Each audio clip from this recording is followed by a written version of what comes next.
3 studs, 3 duds from Super Wildcard Weekend. I don't think they call that anymore. No, they don't. Which is too bad, because that was just corny enough.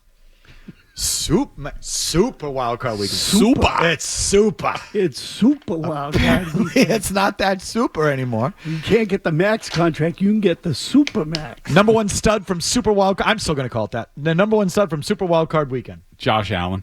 I thought he was incredible. That throw on 4th and 1. Force of nature, beast. It's amazing. Like people don't appreciate when Gasper or any of the people that pump up the importance of the quarterback talk about that. That's who they should be referring to is Josh Allen.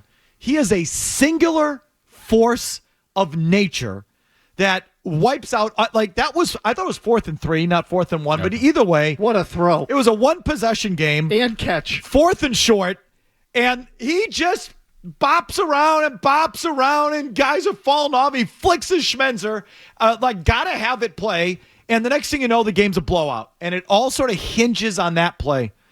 I'd say the same thing in the Houston game. That C.J. Stroud fumbled snap. Did you see this? Yeah. Yes. So they're down. It might be 10-0 at the time. I can't remember. They're The ball down. bounced up to him. They're not doing a thing. It's a botched shotgun snap. It might have even been C.J. Stroud who wasn't paying attention, but it's on the ground. It's bouncing around by his end zone. 3rd and 18. Flicks his schmenzer. 1st down, 40 yards, and it changes the whole thing. And it's like those are the examples of it. I'm sorry, Josh Allen, I would agree. Mazz? I had Jaden Daniels. I thought he was the entirety of the Washington offense. And as good as Allen was, and I'm not telling you that Daniels is better than Allen, I think that Jaden Daniels did more for his team in that game over the weekend. Okay, number 2. Terry McLaurin. I thought he was incredible that game. Good pick. Some of the catches that he made were just absolute ridiculous. He's always been a good receiver. He sort of flew under the radar, but now that he has a real quarterback, I mean, look out. I'm sorry to jump in again. You know what Terry McLaurin is and was even before this year? Winner. That guy just is a winner. Kind of like Troy Brown was a winner even before they started to win. He's just, and McLaurin's more talented, obviously, but winner. Love that guy. I went with the old line of the Baltimore Ravens. 300 yards rushing, 299 against the Pittsburgh Steelers. Derrick Henry had a $186, completely dominated that game. Unreal. Number 3. I went with Derrick Henry. I just think that he completely changes the outlook for that team and how you need to play them and frees things up for Lamar to do his thing. It's just he is just a beast and another force of nature, freak of nature that just it's really hard to defend, especially when you have that scheme and you have that quarterback. I actually picked a player on a losing team, Mike Evans. I thought he was really good. I thought about him. I was stunned at how good he was because he and Marshon Lattimore have had some epic battles over the years, and I think that Lattimore, I don't know that I think he has said this in different terms. I think he thinks Mike Evans is a bitch, and you know what? Evans kind of cooked his dinner for him on Sunday night. He was really good in that game. 3 down. I think this list could be easy. Go ahead. Sam Darnold. I mean, has anybody cost themselves more money over the course of 2 games than Sam Darnold? I mean, we're talking about they're going to sign him to the franchise tag, trade J.J. McCarthy, like all that stuff, and now he just pumpkin, like he's back to the Jets, seeing ghosts, like all that stuff. I tweeted out 2 emojis last night about Sam Darnold. Poop, pants. Crapped his pants. Absolutely freaking crapped his pants 2 weeks in a row. 2 big games. They scored 9 points each week. Tell you what, hold on to the ball a little longer, why don't you? No, take your time, really. Hold on to the ball. You got nothing to rush for. There's nobody coming to get you. Take your time. All good. 9 sacks. You freaking tool. Murray, your thoughts? I mean, he's a bum's bum. Get rid of the ball. I can't believe he hangs on to it as long as he does. Just throw it to someone. A panicky idiot costing himself that much money. There wasn't anyone more miserable last night than his agent, just watching money poof go away, watching that stiff. Number 2. Cam Robinson, tackle from the Vikings, allowed 12 pressures in the game. Holy crap. This is 12. Is that a record? It might be. This was one of those guys Going up against that good rookie. I didn't. Yeah. Might have been. I didn't get a chance to watch the game all that closely doing TV last night. But I wanted to say this is the guy. This is the guy that the Jaguars traded to the Vikings, and a lot of Patriots fans were all mad Right, about I why remember. didn't we make that deal? Right. Mike, moment of silence. Jordan Love. He sucked. I'm sorry. Like all the way around, the Packers, I thought, got manhandled in that game, and Love was horrible. I mean, Murray said this yesterday. I think they were a lot of people's pick coming into the year. People thought that they had turned a corner, that Love had turned a corner. It took him. He was better in the second half of the season, but in that game, brutal. I thought they were going to the Super Bowl. I really did. Yeah, in the last third of the year, he wasn't all that good. It was juxtaposed to last year. He needs to get better, no doubt about it. Number 3. Marshon Lattimore. Evans ate his lunch. And that used to be one of the best battles. I think Mazz referenced it, where those guys used to go after it, fights, get ejected, and Evans just stomped all over him. Mike Tomlin. The Steelers giving up 290 yards rushing in a game of any kind is inexcusable. I'm sorry. I looked it up yesterday. They haven't done that in any game of any kind since 1975. 300 yards. The Pittsburgh defense is almost annually in the top 5 in the league in rushing defense. It's the first staple of that Pittsburgh defense. They play old school, physical, stop the run. The Patriots used to pick them apart through the air.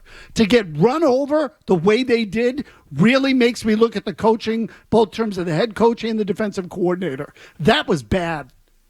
Thoughts on Kevin O'Connell last night? I'm sorry, I didn't. I got it. Go ahead, Murray. Your thoughts. Throw some slants. Like, why have him? Look, if you know that quarterback hangs onto the ball too long, why not have shorter drops? So many times it was like 7-step, 10-step drops, and then panicky Pete back there. Oh, I don't know what to do. He's not going to throw it, and he's sacked and loses like 20 yards. They didn't do enough short passing, I thought. I didn't think it was a very good game for how he called that game with that quarterback. He wasn't the problem last night. The quarterback crapped his pants. He didn't help, though. I was stunned that, going into this game, from studying the Rams from before they played the Patriots and the Patriots game, I was stunned that the Vikings couldn't do anything on offense against them. No, call for what it is. It was a bad night for Kevin O'Connell. Bad night. Definitely.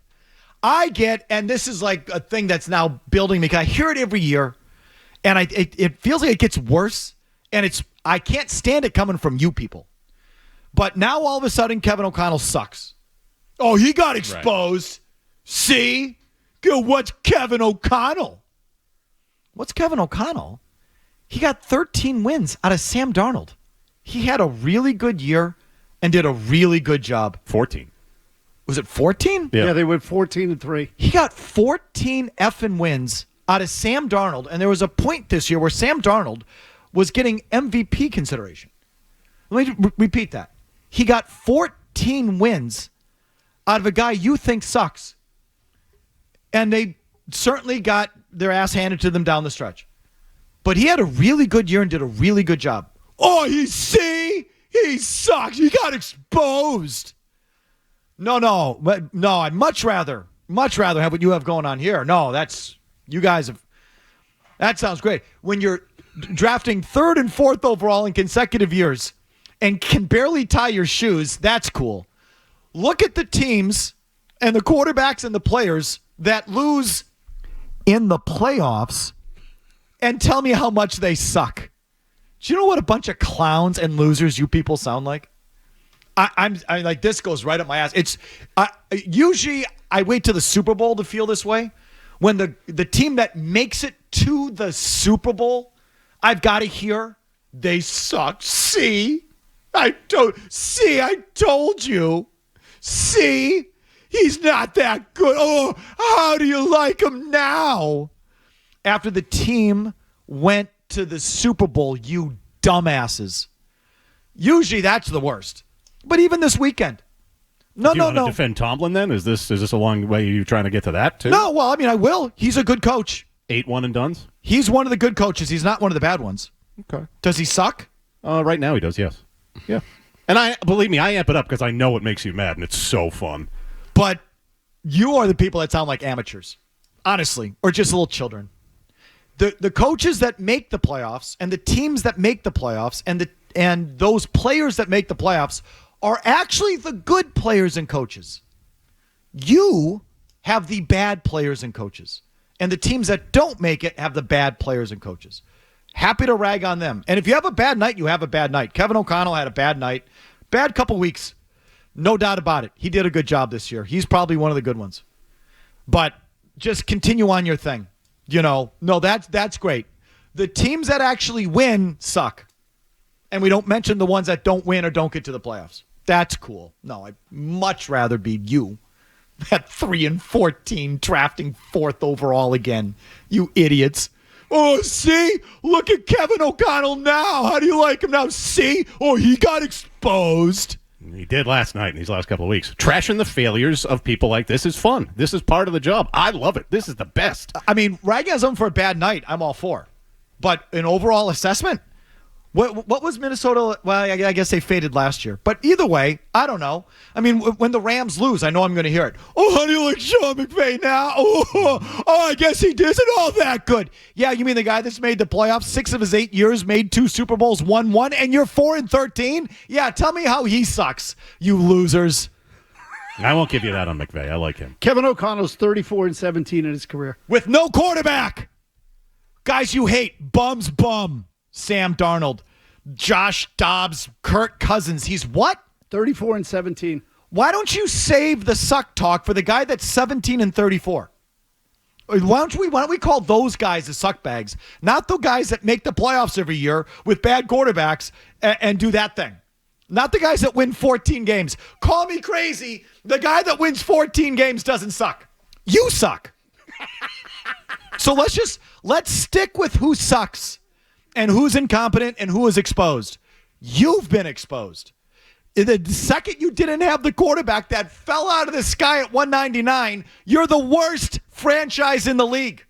So why don't we stick with that versus ragging on the teams that win and make the playoffs? Oh, see, how do you like them now? How do I like them now? They were in the playoffs. You suck. Well, you're really For mad about one the extra Packers. week than those teams. Yeah, it was a good week. 7 days. That's a long time. There was one competitive game this weekend. Never mind all the wins they had leading up to it. They had a football season. What did you have? You were playing with yourself for 18 weeks. You suck. They don't suck. Go, Pack, go. This feels like an attack on Bertrand. No, it isn't. No, it's not just I mean, Mark. cut him a break. He got Mayo fired. No, I heard Mark on O'Connell, which does kind of trigger me, but he's not. I hear it all the time. It's more me, It's Jimmy. definitely Murray. Yeah. Definitely. He embodies this. Yeah. Similar to Proudly, that. Like, by the way. I'm sorry. My Justin Herbert stock is a little shaken, but I'm not burying him. I take Justin Herbert any day of the week, and you should too. As opposed to we have the guy. Yeah, the guy that went 1-12. The guy you couldn't win with? 1-9. I'd much rather. Oh yeah, that loser. Well, Justin Herbert's a loser. I'd mount Drake May. He was like 1-12. They couldn't win any of his games. 1-9. Yeah, much rather have your guy who's 1-12. Well, May, they say, is going to be Herbert, and to me, they're kind of one and the same. So, tomato. I'm just saying, look, just save the suck talk for the true suck, which is you. If you like that clip, check out more videos from Felger and Mazz here. For more Patriots analysis and opinion, hit this playlist. And for all the latest from the Sports Hub, download the app at 985thesportshub.com.